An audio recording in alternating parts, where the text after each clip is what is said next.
La première des choses, c'était de chercher à savoir qu'est-ce qu'il y a dans nos soutes. Il n'y avait rien. Il n'y avait rien. On ne pouvait même pas trouver 200 Kalachnikov en réserve. Pour l'ensemble du territoire burkinabé? Bien sûr. 200 Kalachnikov? Il n'y en avait pas en réserve dans les soutes. Avec la France, il y a beaucoup de choses qu'on souhaite payer, mais ils ne vont pas nous donner la licence. On ne va pas nous vendre. Et même avec les Américains, on a eu des soucis. Donc, les terroristes doivent avoir une arme. Ils nous tirent dessus. Bon, nous, on ne doit pas avoir ce qui tue. C'est des gaz lacrymogènes, c'est autre qu'on peut nous vendre. Je ne sais pas. Si nous sommes en guerre et que nous avons des populations qui meurent, on veut se défendre, et vous refusez de nous vendre ce qui est létal, vous n'êtes pas nos amis. Monsieur le Président, quelques faits marquants de notre diplomatie, c'est la cristallisation des relations entre le Burkina Faso et la France et notre rapprochement avec la Russie. Ah, bien. Les derniers événements, Monsieur le Président, c'était les 26 et 27 septembre, avec notamment ce qui s'est passé au Burkina Faso. Vous avez fait un tweet en disant « Je rassure de ma détermination à conduire la transition à bon port, en dépit de l'adversité des différentes manœuvres ». Alors, comment vous vivez ces événements, ces multiples rebondissements contre votre pouvoir? Qui vous a dit ça?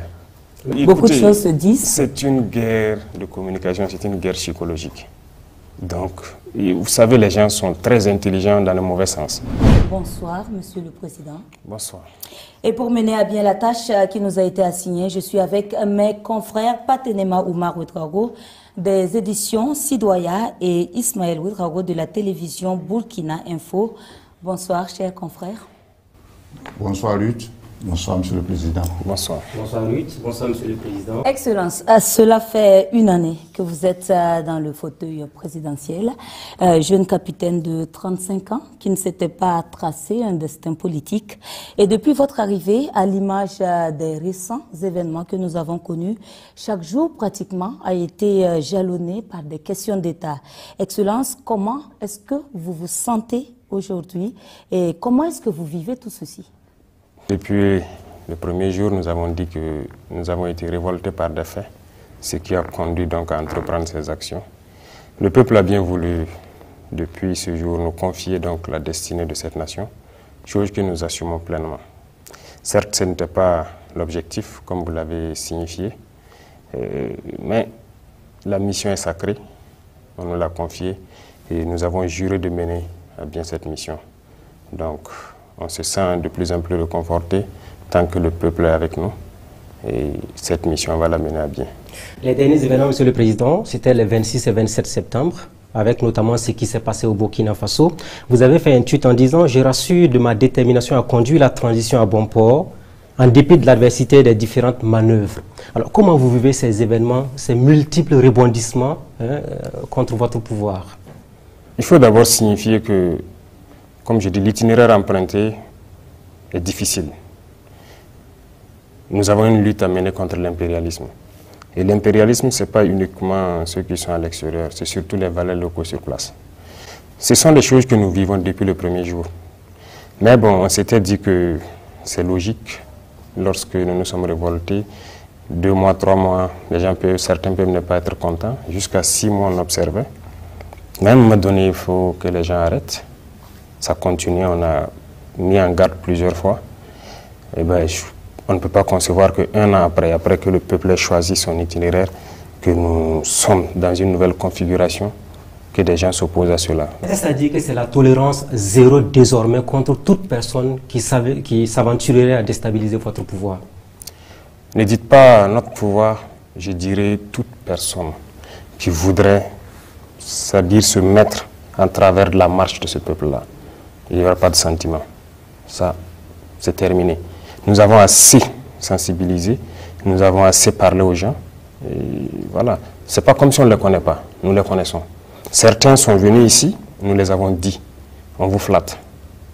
L'impérialisme n'a pas d'amis. Peut-être que certains se sentent obligés parce qu'ils ont peut-être des serments qu'ils ont prêtés avec les impérialistes et il les faut aller au bout. C'est fini. C'est fini. Monsieur le Président, des sous-officiers, des officiers aujourd'hui, est-ce que toutes ces arrestations ne montrent pas qu'il y a un malaise au sein de notre armée au Burkina Faso? Pas de malaise. Ce sont des individus manipulés. Voilà. Il n'y a pas de malaise. Les hommes se battent au front. Il n'y a aucun malaise.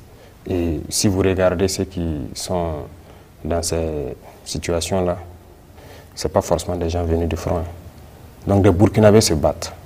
On ne peut pas concevoir que d'autres qui sont à l'arrière, ils se permettent de rentrer dans certains projets. Et en fait, il faut reconnaître que les impérialistes, ils sont très malins. Ils peuvent prendre quelques individus avec qui ils traitent, et ces individus se sentent obligés d'aller au bout parce qu'ils sont menacés aussi. S'ils ne vont pas au bout, c'est qu'ils ont pris ou bien les serments qu'ils ont prêtés avec eux, ils auront des problèmes.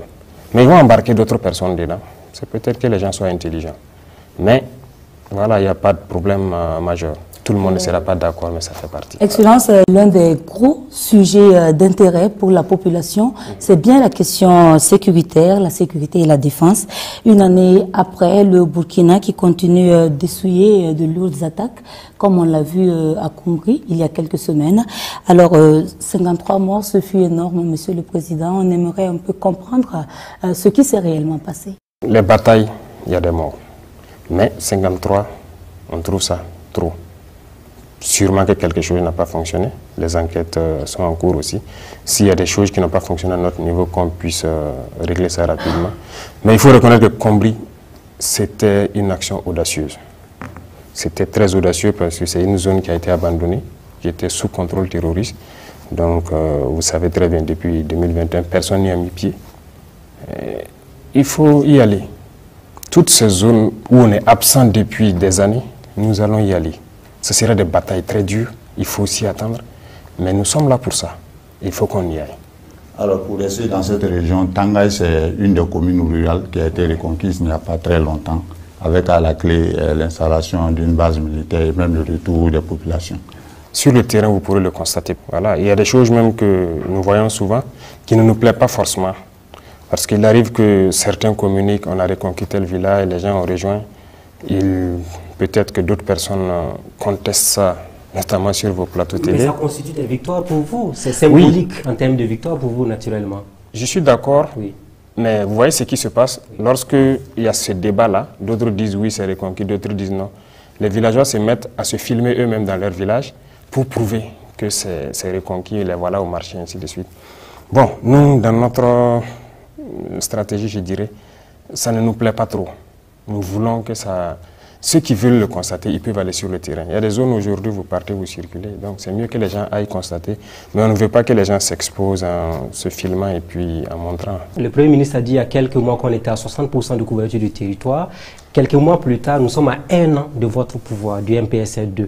Vous pouvez quand même donner une idée de la reconquête du territoire burkinabé à l'ensemble des citoyens qui nous regardent. Il n'y a pas cette partie du Burkina où nous ne pouvons pas mettre pied. Les populations de Djibo, de Dori qui nous regardent diront nous sommes sous blocus, il faut des convois pour venir vers nous. Oui, même si demain nous sommes à 100%, on fera peut-être des escortes, on va protéger nos itinéraires. Parce que c'est une guérilla, c'est une guerre. 2, 3, 4 individus sortent et voilà, commettent des dégâts sur quelques camions et puis ils disparaissent. Et voilà, donc on va toujours protéger nos itinéraires, on va toujours escorter nos commerçants et tous ceux qui se déplacent. Alors l'une des plaintes, c'est le temps que ça met. Je prends l'exemple de la ville de Nouna qui a été ravitaillée rien que le mardi, mais là on a mis pratiquement 1 mois pour ravitailler cette localité-là. Bon, peut-être le délai est dû peut-être aux conditions du terrain. Avec la saison, peut-être c'est pas facile. Et la planification des missions, donc dans ces situation-là, ce n'est pas aussi simple. Mais ce sont des choses qu'on va rattraper. Alors, Excellence, une année après votre arrivée au pouvoir, est-ce que, au regard de la configuration des choses dans la lutte antiterroriste, vous êtes toujours dans la pensée que les armes seules suffisent à vaincre le phénomène? Nous ne sommes pas dans les armes seules. Nous sommes dans la communication aussi, n'est-ce pas? On a fait comprendre que nous connaissons le problème et que les gens devraient s'abstenir de se lancer donc dans ces mouvements-là, parce qu'on sait ce qui a amené les gens à prendre les armes, éventuellement à rejoindre les camps de ces criminels-là. Ça, c'est de la communication. On a assez communiqué pour les dire de se soustraire de cette lutte-là, parce que nous savons ce qui a amené ça. Voilà. On a sensibilisé beaucoup, ça fait une partie. Les armes, ça fait bien sûr partie, mais il y a le développement aussi. Donc nous avons lancé les deux volets en même temps. On crée de l'emploi, on crée des opportunités. C'est ça l'objectif. Est-ce que les Burkinabés qui ont pris des armes contre leur pays, vous êtes prêts à faire des démarches, même si elles sont souterraines, parce que le retour de la paix n'a pas de prix? démarche souterraine, je ne sais pas. Vous parlez des négociations éventuellement ou des dialogues avec certains Burkinabés? On ne les connaît pas. Qui les connaît? On ne les connaît que lorsqu'ils apparaissent avec les armes et voilà. Donc, on ne sait pas avec qui on va dialoguer. C'est pour ça justement qu'on parle sur les antennes, pour que chacun puisse comprendre que ce n'est pas la bonne formule et qu'ils doivent arrêter. Mais si les gens ne déposent pas les armes, voilà, on passe par la manière des armes aussi. Alors, il y a environ 5 mois, vous disiez que la guerre était au stade de l'introduction. Alors, à ce jour, la guerre est à quel niveau? Je dirais qu'on est toujours à l'introduction, parce que l'équipement qui doit venir, ça commence un peu. On n'est même pas à 10% d'abord. La guerre n'a pas encore commencé? Nous sommes à l'introduction, comme on l'a dit. Les opérations sont plus aériennes et souvent aéroterrestres. Nous avions beaucoup de soucis. Que ce soit l'effectif, l'organisation, l'équipement, ce n'était pas ça. On se disait qu'il y avait de la logistique, des armes et tout, mais on ne voulait pas nous donner. Mais on est arrivé, on a constaté que ce n'était pas le cas. Il n'y avait rien, les gens n'ont pas préparé la guerre. Pendant que ça fait des années de guerre. La première des choses, c'était de chercher à savoir qu'est-ce qu'il y a dans nos soutes. Il n'y avait rien. Il n'y avait rien. On ne pouvait même pas trouver 200 Kalachnikov en réserve. Pour l'ensemble des territoires burkinabés? Bien sûr. 200 Kalachnikov? Il n'y en avait pas en réserve dans les soutes. Okay. On a envoyé des missions à aller vérifier. Vous pouvez aller, vous êtes des journalistes, allez-y au niveau du matériel, vous les demandez en octobre qu'est-ce qu'il y avait, quelle quantité de munitions il y avait. On ne pouvait pas communiquer. Ce n'était pas nous en son temps qui allons sortir et dire ok, nous on croyait que, mais c'est pas ça, c'est une information qu'on donne aux terroristes. Il fallait s'équiper, être à un niveau. Aujourd'hui, je peux le dire, parce que nous avons au moins 10 000 fois peut-être cette quantité aujourd'hui. Donc, Excellence, à quand pourrons-nous véritablement estimer le début de cette guerre? Ça a débuté, comme je l'ai dit, parce qu'il y a eu quand même de l'équipement qui est venu, nous sommes à l'introduction. Voilà, donc vous avez attendu le développement maintenant? Oui, ne vous en faites pas. Vous ferez partie des grosses missions dans les jours à venir. Avec plaisir, Excellence. Je voudrais qu'on reste là-dessus une fois encore. Vous avez dit au début, c'était des petits problèmes logistiques et de considération de la vie humaine. Est-ce qu'une année après, vous maintenez les mêmes propos? Je dirais même, pire que ça. Parce que nous n'avons pas compris comment on n'a pas pu s'équiper, avoir un minimum pour faire la guerre. On était très surpris de voir qu'on n'avait rien. Même le côté logistique, les gens quittaient, lorsque vous voulez organiser des opérations dans un groupement, vous quittez Kaya ou Bobo pour venir à Ouagadougou. Vous gagnez quelques 5-7 pick-up, vous êtes content, vous repartez, vous faites, et vous venez réintégrer ici. Aujourd'hui, aucun groupement ne vient à la portion centrale pour chercher ses moyens. Ils ont tous leurs moyens, ils font leurs opérations. C'est en un an. N'est-ce pas l'occasion pour vous de faire la lumière sur l'audit au niveau des forces armées? Parce que vous avez dit qu'il n'y avait rien. Tout cet argent qu'on investissait, finalement, dont on parlait, est-ce que vous êtes prêt à faire toute la lumière? Parce qu'il faut quand même faire un audit pour comprendre pourquoi on n'avait pas des armes alors qu'on était en guerre depuis près de 7 ans. Il y a une justice militaire, et il y a même la justice civile. Il y a beaucoup de structures de contrôle. Nous avons donné le temps. Et je pense qu'on est même allé loin. Vous avez vu entre-temps une réorganisation dans la justice militaire. Est-ce que vous avez cherché à comprendre ce qui s'est passé? On va même réorganiser parce qu'il y a des dossiers qui sont là-bas. On dit qu'il faut que ça avance vite. Il faut que les Burkinabés sachent ce qui se passe. Les officiers milliardaires en question, vous en avez parlé. Est-ce que vous allez les traquer jusqu'à leur dernier retranchement afin qu'ils rendent au peuple ce qu'ils ont pris indûment? Ce que je souhaite même, ce n'est pas les officiers seulement qui sont fautifs dans cette affaire. Il y a des militaires et il y a des civils. Vous savez très bien. Vous savez qu'il y en a qui ont été découverts, mais est-ce qu'ils ont été jugés? Rien. Allez-y aussi demander à la justice, faites vos enquêtes, demandez-leur quelle est la situation. Parce que je pense que lorsqu'il y a des situations comme ça, il y en a même qui ont... Voilà, il y a des structures de lutte contre la corruption qui ont porté plainte contre certains individus dans ce pays, allant dans ce cadre-là, mais il n'y a rien eu, non. Excellence, on va s'intéresser également à celle au sein de l'armée. C'est un aspect qui vous tient à cœur, mais il y a également un volet important sur la cohésion et l'entente au sein de cette armée. Bien avant votre arrivée, plusieurs observateurs avaient fait cas de division et de gestion clanique au sein donc de notre armée. Mythe ou réalité? Et si réalité, est-ce que vous êtes parvenu à restaurer la cohésion? Ce que je vous dis, la question de cohésion, il faut le prendre sur plusieurs angles. D'abord, on a dit une armée qui combat par, non, on aime dire par cotisation, c'est compliqué. Quand on dit unité, je pense que c'est du français. L'unité, ça fait un. Mais l'armée, c'est des unités. mais on n'avait pas d'unité en tant que telle. Juste quelques unités constituées.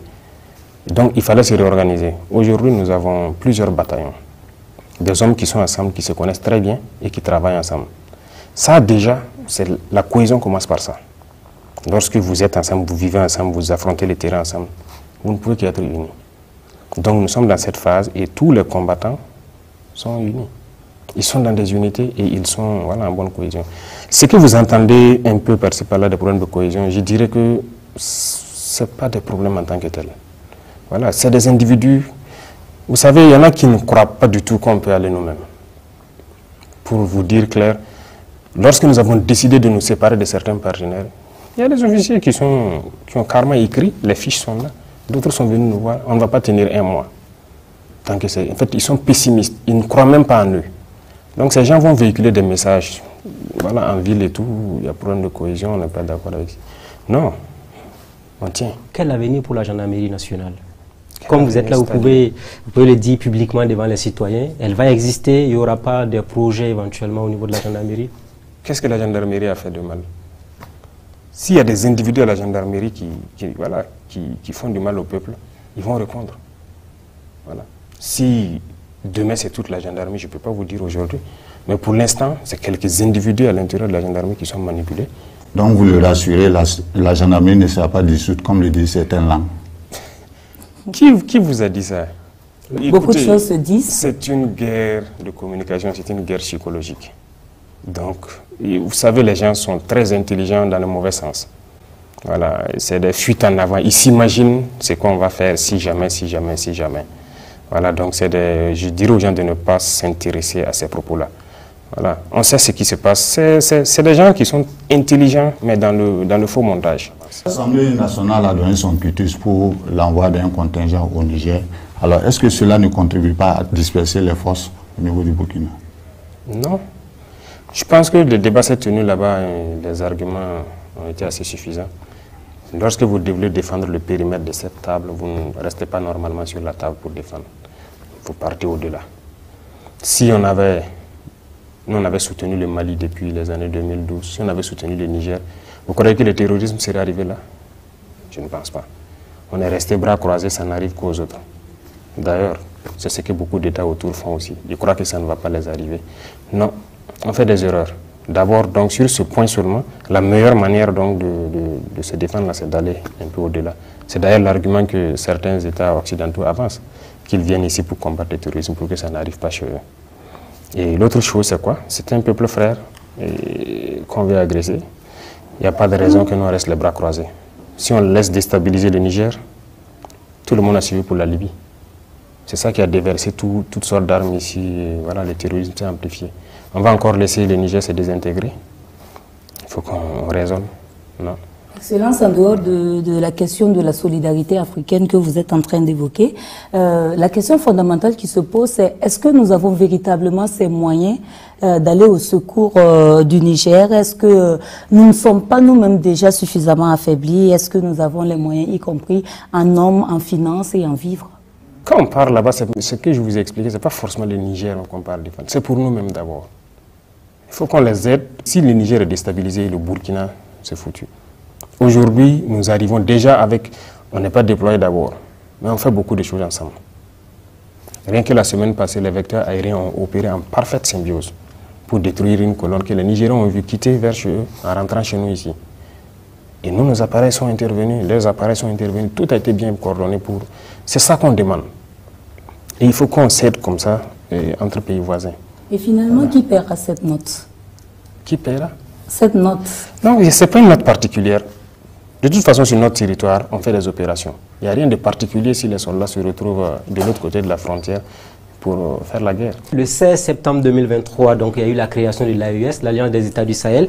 Est-ce là un processus vers la fin de la CEDEAO ou le retrait de ces trois pays de la CEDEAO pour une certaine autonomie? L'AES, c'est une défense en commun. Nous avons décidé d'unifier nos espaces. Aujourd'hui, peu importe la situation au Niger, aussi au Burkina ou au Mali, on peut bénéficier l'un comme l'autre du soutien de ce partenariat-là. Donc c'est ça d'abord le plus important pour nous, parce que nous, ce qui nous préoccupe, c'est la question de sécurité, nous sommes en guerre, et c'est ça qui nous préoccupe d'abord. Le reste, ça viendra. La CEDEAO et l'AES? La CEDEAO est là. Jusqu'à preuve de contraire, on n'a pas quitté la CEDEAO. Mais l'AES est une alliance de défense. Que peut-on retenir de l'état de nos relations avec la Côte d'Ivoire lors des changements intervenus au Niger et avec les différentes décisions de la CEDEAO? On a vu deux pays qui ont adopté des postures totalement différentes. Il n'y a pas de problème particulier. Je pense que même demain, les peuples burkinabés et ivoiriens, on est ensemble, hein. Il n'y a aucun problème. Mais les politiques peuvent différer, comme sur ce cas précis où ils ont décidé, les politiciens ont décidé une certaine posture. Nous sommes dans une certaine posture. Mais de toute façon, voilà, chacun réfléchit. Le souci, c'est la population qui paye le coût, qui prend le coût. Jusqu'à preuve de contraire, ça n'affecte pas la population. Je pense que certains pays ont décidé d'aller intervenir au Niger. Ouais, ils peuvent y aller. Ça n'affecte pas la population. Nous avons aussi décidé de protéger nos frères nigériens. Donc, on va renforcer leur armée en cas d'agression. Voilà, c'est le peuple nigérien que nous... Parce que lorsqu'il y a une agression armée, il y a forcément des dommages. Et voilà pourquoi nous disons que nous soutenons l'armée du Niger pour protéger leur population, parce que c'est leur, c'est leur mission principale. Le cas ivoirien, toujours un instant, Monsieur le Président.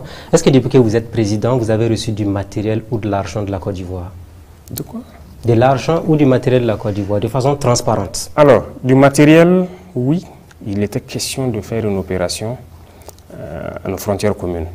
On n'avait pas assez d'armes pour équiper notamment toutes les unités qui étaient là-bas, parce que nous on avait des commandes, mais on avait des soucis. C'est en ce moment, je pense que les autorités ivoiriennes ont décidé de nous venir en appui. Les contributions financières de la Côte d'Ivoire vers le Burkina? Les contributions financières, ça serait la bienvenue. Je pense qu'on a un fonds de soutien patriotique. On parle de relations de coopération avec un pays. Si demain... Est-ce que vous pouvez nous dire qu'il n'y a pas de nuage entre les autorités burkinabées et celles de la Côte d'Ivoire de façon pragmatique? Nous avons vu certaines sorties et nous essayons nous-mêmes de comprendre. Jusqu'à preuve de contraire, je ne pense pas que les autorités burkinabées ont fait des sorties pour agresser verbalement ou quoi que ce soit les autorités ivoiriennes. Mais nous avons vu par contre des sorties d'autorités ivoiriennes. On a vu les sorties du président de l'Assemblée, on a vu beaucoup d'autres choses qui malheureusement ont parlé du Burkina négativement, mais nous n'avons pas répondu. Voilà, parce que nous avons jugé que c'est des opinions d'individus, mais ce n'est pas l'opinion du peuple ivoirien. Voilà, donc on a décidé, mais jusqu'à preuve de contraire, ici, il n'y a pas une seule autorité qui a fait une sortie parlant de la Côte d'Ivoire. Une lucane sur les Burkinabés qui vivent en Côte d'Ivoire. Vous, en tant que président, est-ce que vous avez un message à leur adresser? Parce que beaucoup sont intéressés à rentrer au pays pour lutter, pour défendre le territoire ou encore financièrement apporter leur contribution. Beaucoup sont déjà rentrés, qui sont sur le terrain. Et, comme vous dites financièrement, beaucoup ont contribué. Beaucoup continuent d'envoyer leur contribution à travers le fonds. Et il n'y a pas longtemps, les opérateurs ivoiriens sont venus ici même, ils ont fait un congrès, ils ont contribué. Donc vraiment, on les remercie, on les encourage à toujours... C'est de la Côte d'Ivoire seulement? Non, beaucoup de la diaspora. Ça, il faut le reconnaître. C'est ce que j'ai dit, nous avons beaucoup apprécié le réveil. Le réveil, l'éveil de conscience et tout. Les gens aiment leur pays, ils aiment leur patrie, et peu importe où ils sont, ils pensent toujours au pays. Ça, moi, j'ai beaucoup apprécié. Et cette année seulement, si vous comptez le nombre de fois, ceux de la diaspora qui ont eu des congrès ici, c'était vraiment très bien. Et à chaque fois, ils viennent et ils contribuent.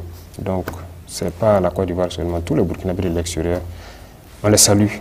Monsieur le Président, quelque fait marquant de notre diplomatie, c'est la cristallisation des relations entre le Burkina Faso et la France et notre rapprochement avec la Russie. C'est ce que nous sommes en train de travailler véritablement à être autonomes, ou est-ce que nous sommes en train de travailler à nous faire encore chapeauter par un autre maître, entre guillemets? Un autre maître, c'est trop dit. Je ne pense pas que dans l'histoire de la Russie, par exemple, la Russie n'a jamais colonisé un pays. Vous êtes d'accord avec moi? Vous connaissez un seul pays en Afrique ici que la Russie a colonisé? Ou partout ailleurs? Donc, il ne faut pas comparer d'abord les deux. Les vérités d'hier peuvent toujours être celles d'aujourd'hui. Pas évident, mais c'est pour vous dire que nous avons suivi l'évolution de notre pays avec un partenariat. Aujourd'hui, nous sommes dans la guerre, nous avons aussi suivi. On a jugé que ce n'est pas sincère. On arrête. Pourquoi depuis 1960 jusqu'à aujourd'hui, soi-disant indépendance, vous savez bien qu'il y a beaucoup de mots. Ça ne va pas. On produit beaucoup, on a toutes les richesses, mais pourquoi ça ne va pas? Il y a quelque chose qui ne marche pas. Nos matières premières sont exportées. À les transformer, on revient nous vendre encore avec... donc on exporte en quelque sorte nos emplois et toute notre richesse. Sur le plan économique, rien ne va. Sur le plan de défense, on a vu avec la guerre, rien ne va. Pourquoi il faut continuer? On change de partenariat. Qu'est-ce qui garantit que la Russie sera mieux que la France à l'avenir? Les Russes suivent très bien ce qui se passe en Afrique. Et c'est parce qu'ils sont aussi anti-impérialistes que nos esprits, je peux dire nos idées convergent. Voilà. Déjà, quand vous prenez nos équipements ici, la plupart de nos équipements sont russes. La plupart. Ils acceptent de nous vendre tout. Et vous avez vu un équipement, je dirais français peut-être ici? Il n'y en a pas beaucoup. Quelques-uns. Aujourd'hui, dans cette guerre, comme on le dit, cette année, nous avons fait l'expérience. On refuse de nous vendre, par exemple, beaucoup d'États impérialistes refusent de nous vendre ce qu'ils disent, ce qui est létal. Des canons qui se montent sur l'avion, on refuse de nous vendre. Et voilà. Et avec la France, il y a beaucoup de choses qu'on souhaite payer, mais ils ne vont pas nous donner la licence. On ne va pas nous vendre. Et même avec les Américains, on a eu des soucis. Donc, les terroristes doivent avoir une arme, ils nous tirent dessus. Bon, nous, on ne doit pas avoir ce qui tue. C'est des gaz lacrymogènes, c'est autre quoi on peut nous vendre. Je ne sais pas. Si nous sommes en guerre et que nous avons des populations qui meurent, on veut se défendre, et vous refusez de nous vendre ce qui est létal, vous n'êtes pas nos amis. Excellence, ce n'est pas juillet 2024, mais vous le savez, gouverner, c'est prévoir. Est-ce que vous envisagez effectivement de respecter cette échéance de la fin de la transition qui avait été retenue dans la charte? Gouverner, c'est prévoir, très bien. Alors, le premier jour, nous avions fait comprendre aux gens qu'on souhaite juste faire le minimum de temps possible dans cette lutte. Si, par exemple, certains acteurs nous avaient laissé lutter sérieusement, on ne serait même pas à cette étape actuellement. Mais les gens ont décidé de nous rendre la vie dure. Lorsque nous nous sommes rendus qu'il y avait un problème d'équipement, on a commandé beaucoup d'équipements un peu partout. Les pays amis nous ont par exemple envoyé immédiatement nos équipements. Et les pays qui sont encore sous le dictat des impérialistes ou même qui sont même impérialistes ont par exemple décidé de bloquer nos équipements. Ça met du retard chez qui? Qui est responsable de ce retard? Et une fois, on nous a dit ici, vous dites qu'il faut qu'on fasse vite pour faire les élections, et c'est vous encore qui bloquez nos équipements, vous ne voulez pas qu'on fasse la guerre. C'est quoi le problème? Qu'est-ce que vous voulez? S'ils répondent à cette question, voilà. Est-ce que vous êtes en train de nous dire que tant qu'il n'y aura pas la sécurité, il n'y aura pas d'élection? Il n'y aura pas d'élection qui va se concentrer uniquement à Ouagaï, à Bobo et quelques villes autour. Il faut que tous les Burkinabés choisissent leur président. Il faut que ceux qui vont postuler puissent aller partout au Burkina. Voilà, aller faire leur campagne et tout. Donc, il faut qu'on assure la sécurité d'abord. On ne peut pas se mettre... Mais pourquoi on est venu? On est venu pour la sécurité. Pour que le Burkinabé puisse vivre dignement et tranquillement. Et une fois que ça c'est assuré, les gens pourront circuler librement, aller où ils veulent, faire leur campagne. Et là, permettre à tous les Burkinabés de choisir leur président. C'est ce que nous souhaitons. Donc aller aux élections n'est pas une priorité absolue pour vous pour le moment? Ce n'est pas une priorité, ça je vous le dis clairement. C'est la sécurité qui est la priorité. Vous avez mis également en place l'actionnariat populaire en appelant à l'engagement de tous.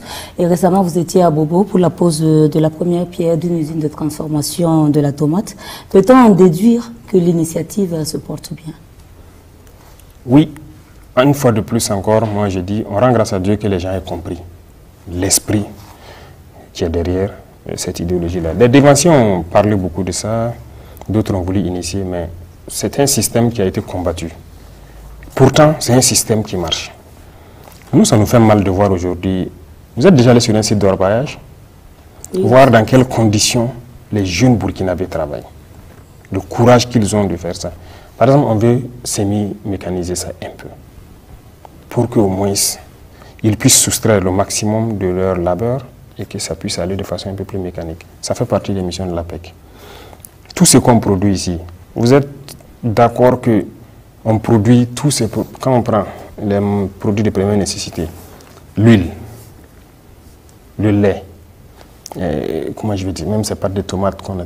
Vous trouvez normal que nous, on cultive l'arachide, le soja, le sésame, tout ça, nos noix de karité, tout exporté, et ensuite payer encore l'huile de l'extérieur? Est-ce que c'est normal? Vous trouvez normal qu'on laisse nos producteurs produire la tomate, que des gens viennent d'ailleurs, la caisse qu'ils pouvaient vendre à 30 000 ou combien? On paye à 1000 francs, on part, on transforme en pâte, on revient nous vendre. Non, ça va, on a réfléchi, on a pensé. Il faut qu'on ait beaucoup d'entreprises de ce genre-là, pour la transformation, pour la mécanisation, pour en tout cas beaucoup de choses. Comment financer? On a pensé à ce modèle, et le peuple finance.